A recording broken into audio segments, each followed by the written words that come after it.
Cześć, dzień dobry. Witam Was na Polski Codziennie. Przygotowałam dla Was ciekawe wideo, ale okazało się, że wyszło dosyć długie. Dlatego postanowiłam podzielić je na dwie części. Pierwszą część zobaczycie dzisiaj, drugą część zobaczycie za tydzień. Dzisiaj opowiem, co czytać i jak czytać po polsku, aby mieć dużo przyjemności z nauki i aby uczyć się w nowy, ciekawy sposób. Za tydzień z kolei przeczytam fragment niezwykłej książki, przeczytam fragment książki i wyjaśnię słowa, które wydają mi się trudniejsze. Na końcu tego odcinka będzie niespodzianka, dlatego warto zostać do samego końca. Oglądajcie, życzę Wam miłego oglądania. Cześć!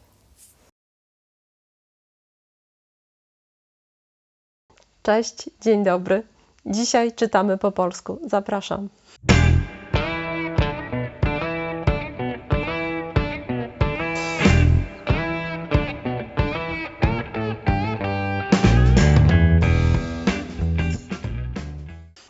Cześć, dzień dobry. Witam Was na Polski Codziennie.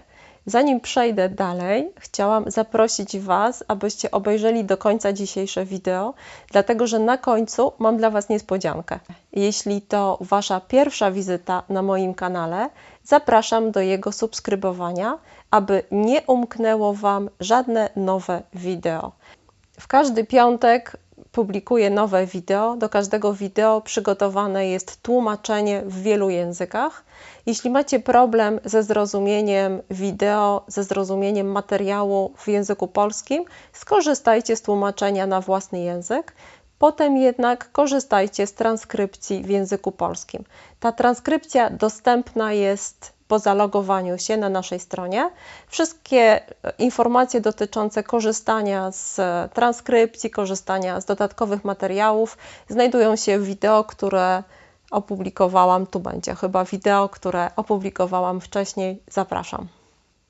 A dzisiaj chciałabym opowiedzieć Wam o rzeczy, którą bardzo lubię, o czytaniu książek w języku polskim, jako o metodzie nauki języka polskiego.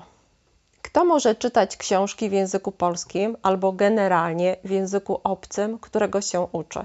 Na pewno osoba, która sama lubi czytać we własnym języku.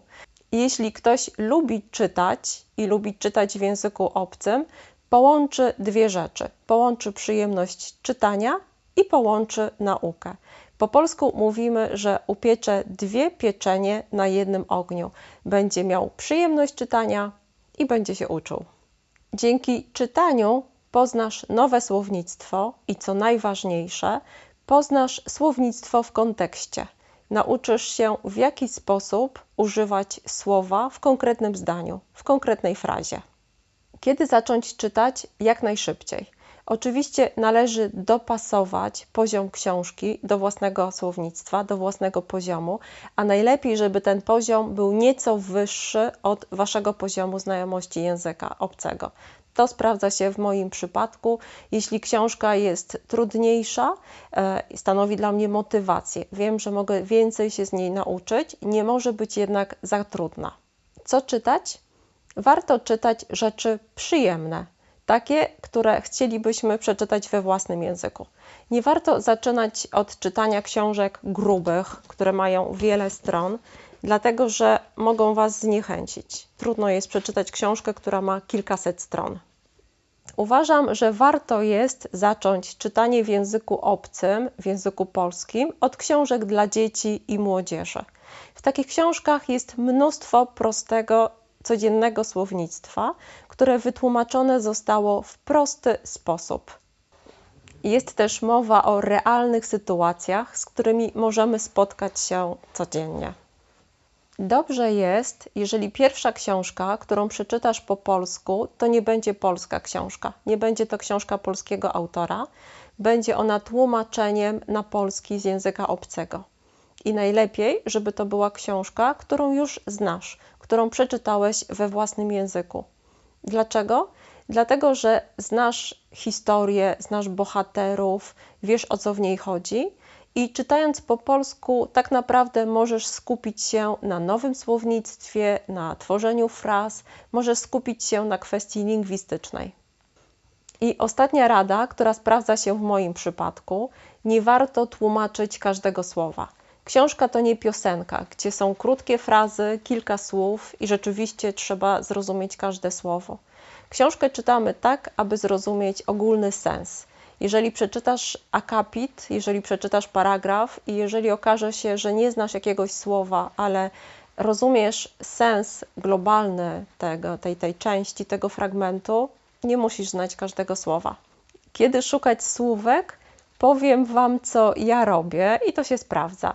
Jeżeli czytam fragment książki i w krótkim czasie, po raz trzeci czy czwarty, pojawia się słowo, którego nie znam, rozumiem ogólny sens, ale pojawia się to słowo, myślę sobie, że jest to słowo kluczowe albo przynajmniej ważne i wtedy sprawdzam je w słowniku. To nie jest tak, że muszę znać każde słowo, żebym zrozumiała, o czym jest mowa w książce.